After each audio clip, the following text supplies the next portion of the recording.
Welcome, Shankar. Thank you so much for joining us. Um, I would love to hear a little bit more about you and your background, if you could please share. Sure. Thank you. Thank you, Seetha. Um, I'm really happy to be on this program today. I teach Hindustani classical vocal music. I also perform occasionally, but most of my time I spend teaching music as well as researching uh, the voice. This has been an area of interest to me. So, in fact, the course that I have started preparing for giving at Azim Premji University is called Understanding the World Through Music. It is what philosophers might call an epistemology. So, using music as an epistemological device trying to understand society. So, this is pretty much what I am all about. Also, if you say who I am is a very philosophical question, so I'll leave it at that.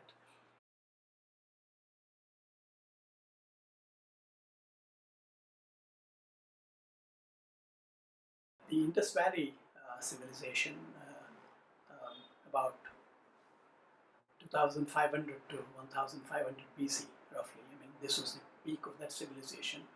Uh, when the ruins of this civilization, the sites, archaeological sites were excavated, they found a dancing girl, what is believed to be a dancing girl, perhaps from the physiognomy, the kind of, the way that the body is shaped. And obviously the music must have commenced there, although of course we know nothing about it.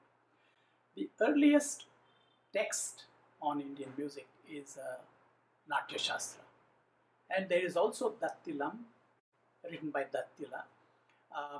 They are pretty much same, but Natyasastra seems is believed to be around the same age, if not older.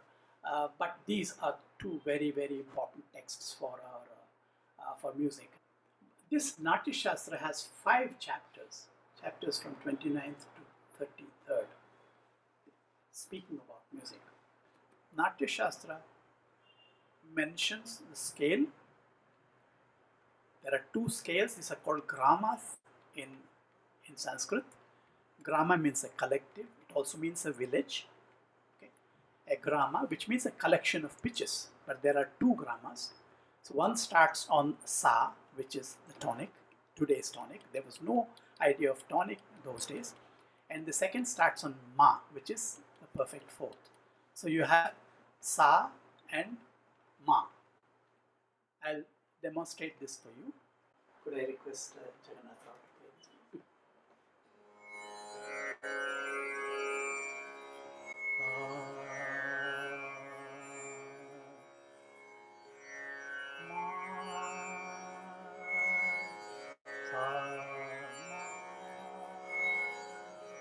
So you had a system that went from sa, re, ga, ma, pa, ma, ni, sa, sa, ni, ga, pa, ma, ga, re,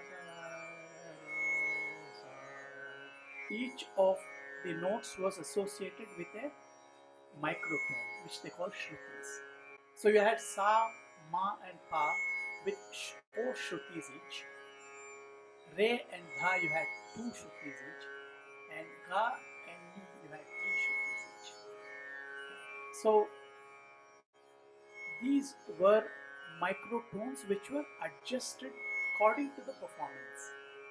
So it allowed for a certain, interpretative freedom to the performer.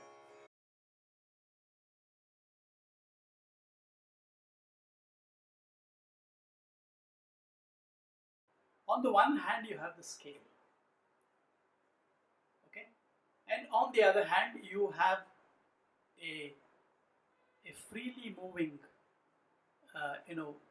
universe of oral signatures. So they derive their references from the scale, the tones of the scale. And there are these, you might call them by various names, like you can call them melodic nuclei, in the sense that these are all signatures that connect the notes of that raga in particular ways.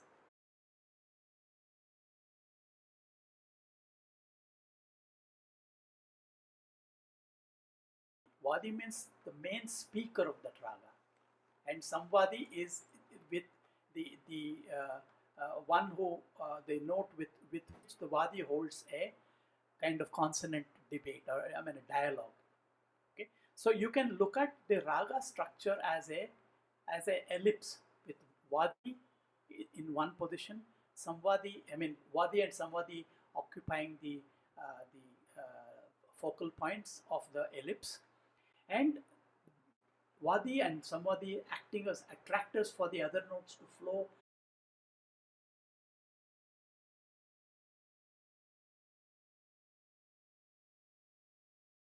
This raga is called Todi, and I will introduce the raga and I will also show the kind of microtones, the way in which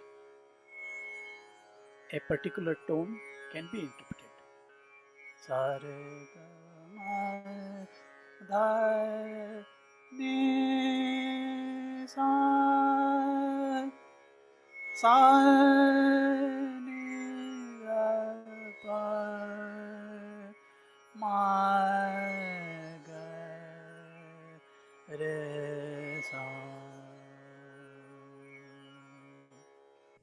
So it sounds like it's kind of similar to a scale in the West, but there are a lot of differences between the pitch ratios, and sometimes it's different according to the mood or according to the context of where um, the raga is placed in the form of the music. Is that correct? It's correct. It's in the Western system, you have harmonics, you have chords. I mean, each tone is accompanied by other tones with harmonic relationships, right? So here, that harmonicity has to be created in a kind of gestalt, like an overall cloud of the experience of the raga. It's a kind of cloud, you feel that there are resonances taking place between two notes, and there is a memory of a particular resonance. So you have to work with both memories as well as ongoing interpretations of the relationships between different notes. So that is a significant difference. Therefore, what happens is, because it is linear, it is not vertical like it is in the Western system, you will have a lot more ornamentation in the Indian system than you would have in the Western.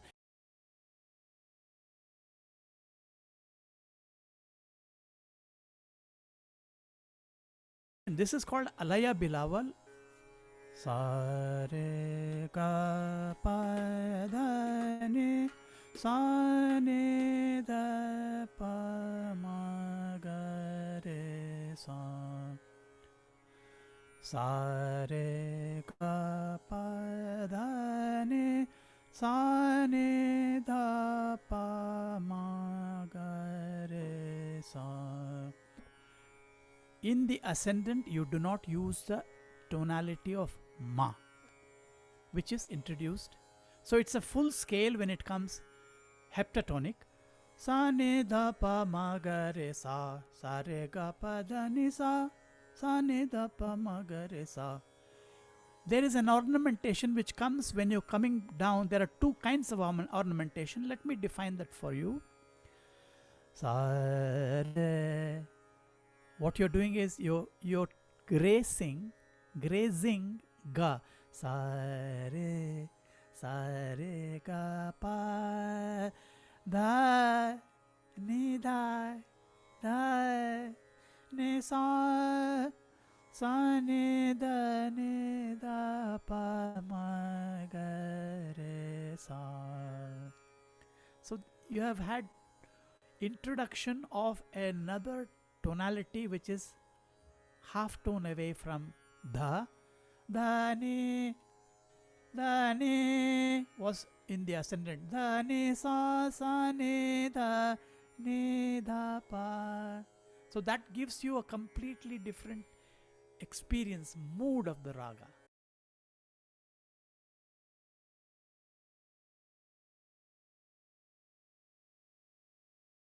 Could you speak a little bit about Gamaka and the virtuosic and aesthetic elements about Gamaka?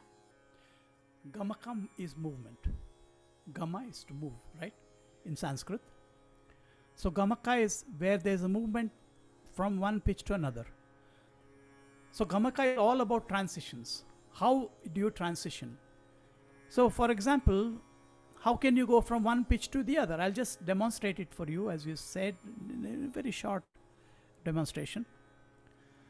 Sa re.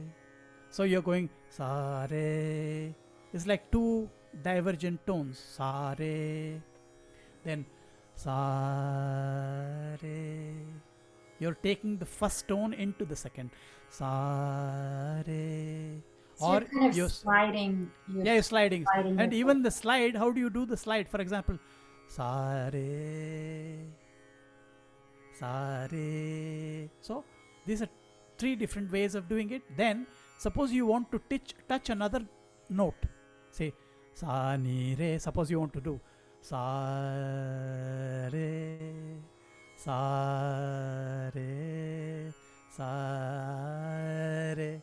Sa ga re sa re sa re sa re sa re sa re. You're actually weaving, like it's like knitting. When my Guruji used to use this example, so you have two needles and they would go all over the place depending on what kind of design they would like to create. So it's just like that.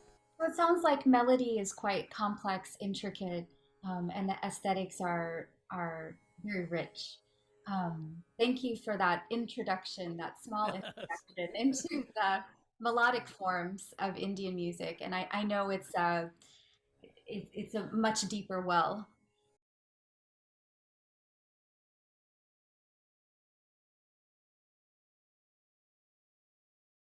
So I'm really happy that Mr.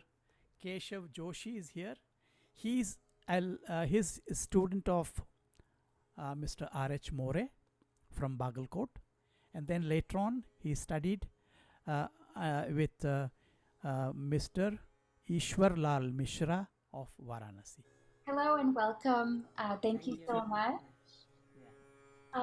We'd love to ask you if you could describe what is a TAAL and explain the mathematics of that cycle. Okay. Actually, TAAL is it has beats and divisions. KHALI, TALI, KHALI means TALI means if you hit like this, it's a TALI, clapping, and this is a wave. So the beats, for example, we'll take TAAL, THEEN TAAL. The THEEN TAAL has 16 beats. So in THEEN TAAL we have 4 divisions. Each one beat, dha, dhin, dhin, dha. It's a one division.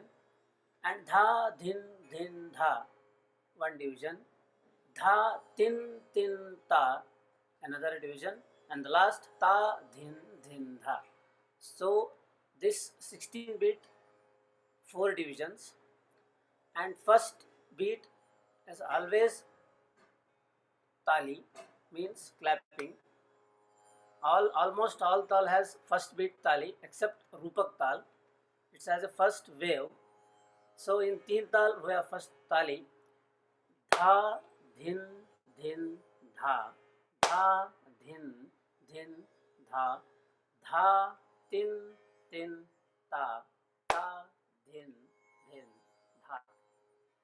Da, din, din, da, da, din, din, da, da, din, din, da, da, din, din, da, da, din, din, da, da, din, din, da. I will count the numbers. Ta, din, 1, 2, 3, 4, 5, 6, 7, 8, 9, 10, 11, 12, 13, 14, 15, 16, 1, 2, 3, 4. And coming to the point that sir has mentioned the lay. In our tabla, we have mainly three lays. One is the Vilambit lay, and Madhya lay, and the Drut lay. Vilambit means very slow tempo, and Madhya lay means increasing little bit. The middle tempo is called a Madhya lay, and the very fast tempo is called Drut lay. So I will show in THEEN TAAL how is Vilambit, Madhya lay and Drut lay. Very slow tempo, middle tempo and fast tempo. This is a Vilambit lay. Da, din, da, da, din, da, da, din, da, din. And then middle tempo, the Madhya lay, da, din, da, da, din.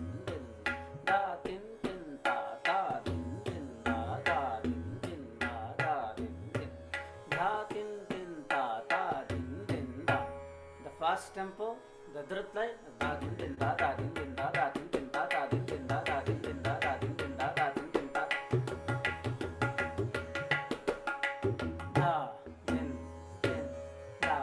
da. Again Vilambit lay. So Vilambit, Madh and Drut lay.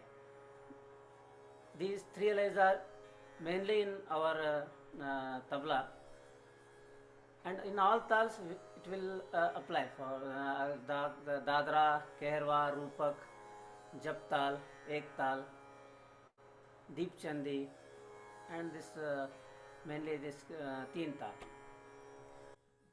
How many types of dals are there in Hindustani, approximately? There are lots of tal which are now mainly used. We have 7 to 8 tals. Like Dadra, Kehrwa, these are used for light music. Say Sugam Sangeet, Bhajans, and for Thumri, likely use this Dadra and Kehrwa tal. And Rupak, it has 7 beats. In Rupak also the singer sings Chota Khyal or something this ghazals, mainly ghazals and all the other parts of vocals, tappa, all sings in Rupak. And in Japtal, Ektal, they sings Bada Khyals. And rare tals like Matya Tal and Rudra Tal. Matya Tal 9 beats, Rudra Tal 11 beats. And one more tal called Anima Tal, it has 13 beat. So these rare tals are used before, but now no one is singing in this tal. But mainly in tabla we have played solo. In 9 beats we have played solo, and 11 beats. And 14 beats we have Deep Chandi. Deep Chandi mainly sings in Thumri. Thumri tal and Adachau tal. It's a solo tal. And Pancham Savari. Pancham Savari is a 15 beat tal. So almost 10 talas are commonly used. But rare tals are used very old persons, and before that they played tabla solo. Nowadays everyone plays like THEEN TAAL. It's a common tal. Yeah.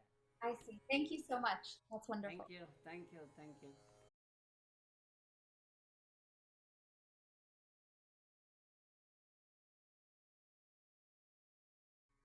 So we've spoken about the role, the melodic relationships. We've spoken about the ragas, the tal. Could we speak a little bit now about the drone, the tanpura, which is the instrument behind you?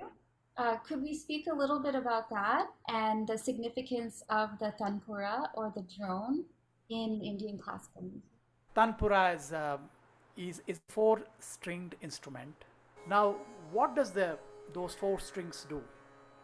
They produce a very rich cloud of harmonics. I mean, there is no better term to use because it is indeed a cloud of harmonics. The cloud comes mainly because there are very thin strings, cloth threads. These threads are called jawari. Jawari means kind of, finesse. It's a small. It's like a something that is very fine. Okay, so this jawari twine is placed under the metal string. So metal string, when it goes up and comes down and hits the jawari first, and then the whole string comes into contact with the jawari. So when it leaves and comes back, there is a small amount of variation in the length of the string. This has been actually recorded using electron microscopes. Basic tuning, as I've said earlier, is sa and pa, that is the tonic and the fifth. And sometimes it can be shifted. Instead of pa, you can have a perfect fourth tuning. So that overtones do not have anything to do with the basic tuning of the tanpura, and that is very interesting. And also, when you do not have the lower, they have done experiments when the lower frequencies are filtered out, you can still hear the lower frequencies, what they call as the case of the missing fundamental. So that's a very interesting thing about tanpura. And the tanpura has to be, the tonic has to be perceived. It is not easy to just say, okay, I'm able to hear my shruti, my tonic. The tonic has to be perceived, but once it is perceived, then it stays with the performer right through the performance.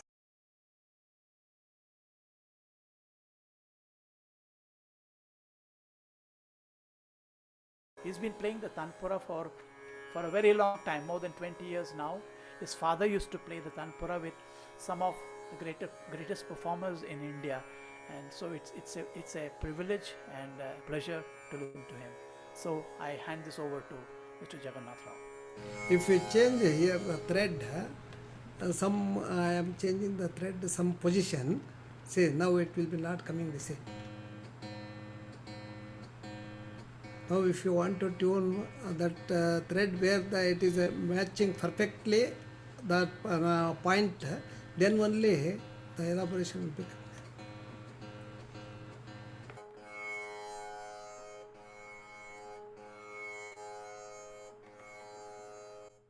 In the tuning, do you have anything that you tune to? Is there some sort of relative pitch that you are matching? That strings will be different sizes will be there. For different pitches, gauge will be different gauges will be there. That we are going to using for the different suppose C sharp, C or D sharp and E, some different strings gauges will be different will be there.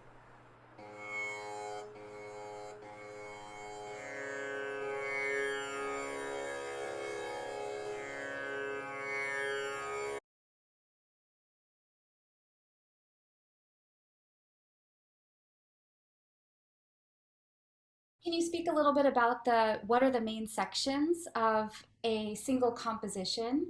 You mentioned alap and thal. The introduction to any performance is usually through the alap. And the alap actually touches upon the most important tonalities in the raga. There are performances where 1 hour of alap can be heard. It's a very elaborate way of getting into the raga. It is not measured, it's not metered, and you have a certain, that is where the irregular rhythms that I talked about. So it is not actually without rhythm, but there is a kind of internal rhythm that has to be perceived, and usually masters are able to do that very well. So that is one thing. Then you have a composition which is usually of 2 parts.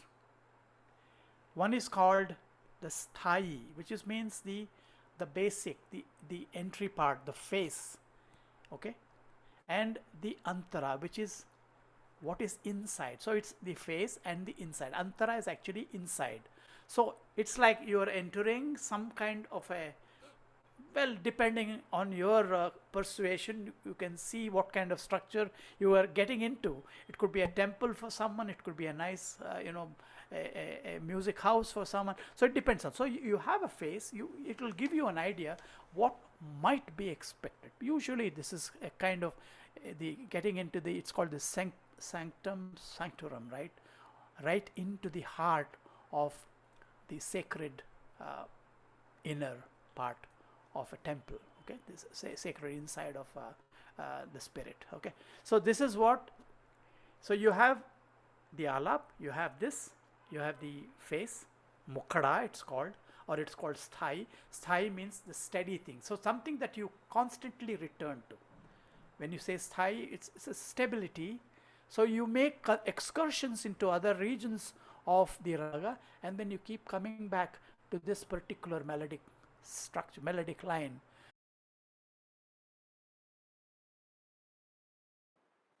I will be singing Rag Yaman, a composition which my Guruji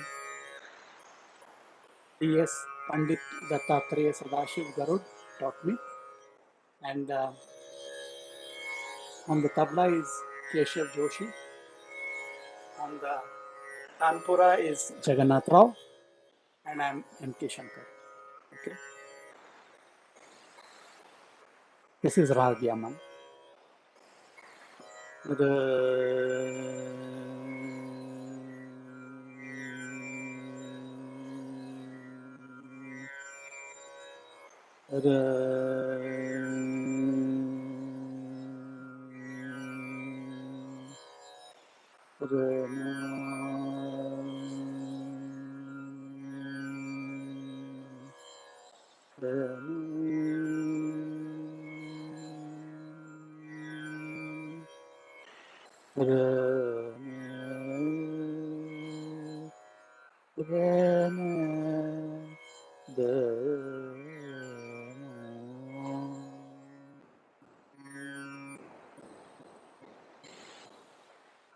Darasana Devo Shankar Mahadeva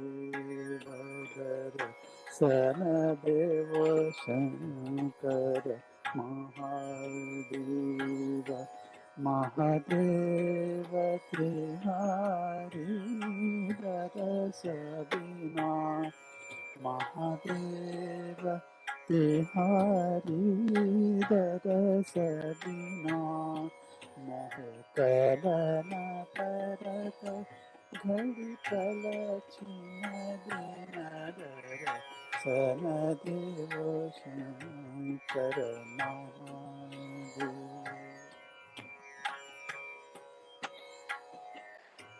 Karamahadeva Darasana Devo Shankara Mahadeva Darasana Devo Shankara Mahadeva Darasana Devo Shankara Mahadeva Darasana Deva Shankara Mahadeva Darasana Deva Shankara Mahadeva Darasana Deva Shankara Mahadeva Mahadeva Tihari Darasavina Mahadeva Bihare Darasabina Mohe Kalana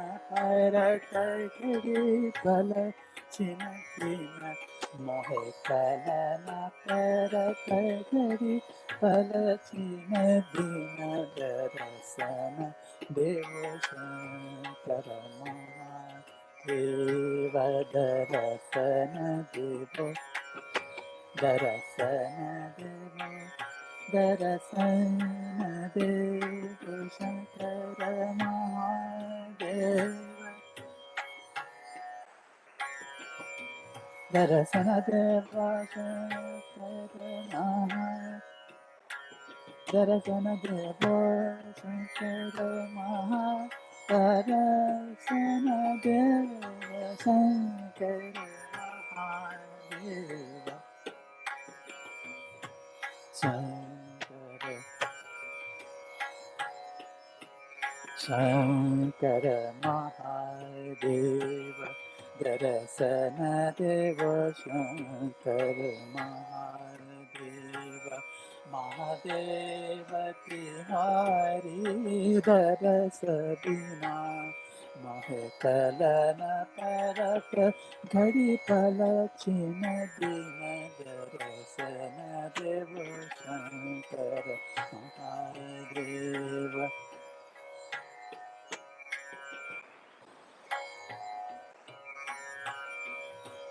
आन परे हूँ चरण तिहारी आन परे हूँ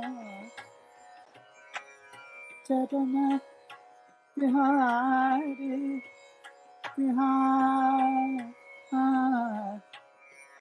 आन परे हूँ चरण तिहारी आन परे हूँ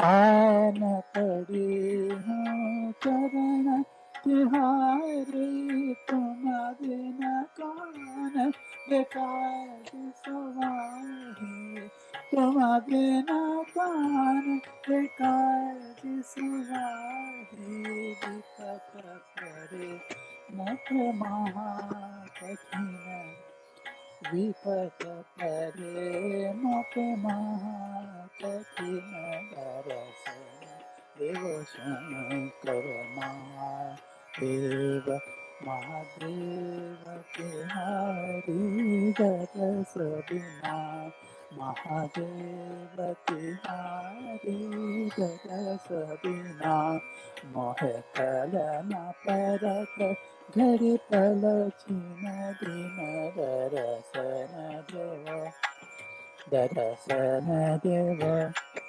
दरसन देव Shankar Mahadev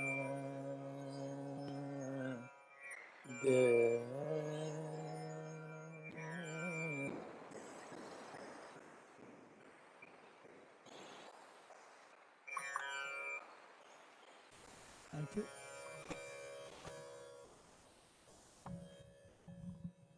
Thank you so much to the artists, Shankar Melkote, vocalist, Keshav Joshi on tabla, and Jagannatha Rao on tanpura. We really appreciate you being here and sharing your knowledge of Indian classical music for us. So thank you so much again.